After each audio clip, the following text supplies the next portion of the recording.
Kenapa ya anime Look Back bisa bikin kita sedih dan bahkan bikin kita kepikiran habis nonton animenya? Kalau jawaban kalian bikin tokoh penting itu mati, jawaban kalian itu kurang tepat.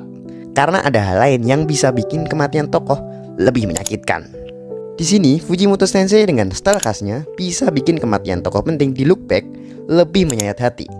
Apakah style khas tersebut? Dan bagaimana style tersebut membuat kita sakit hati?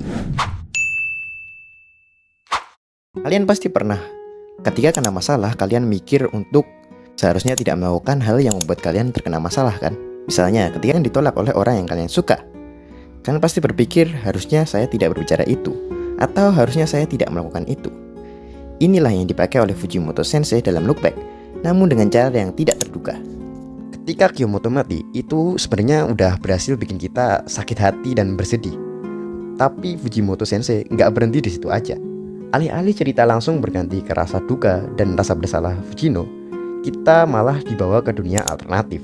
Bagaimana jika Fujino tidak pernah berteman baik dengan Kyomoto?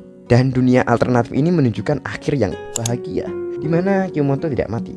Dunia alternatif mungkin tidak cukup aneh dan liar untuk Fujimoto Sensei, tapi adalah hal yang paling efektif untuk menyampaikan emosi. Karena dengan itu, kita ikut masuk merasakan penyesalan dan ketidakrelaannya akan kematian Kyomoto.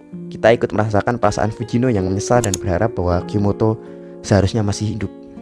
Fujimoto tidak hanya berusaha membuat kita sedih, tapi menggandakan rasa sedih dengan style penulisannya yang unik, aneh, dan liar.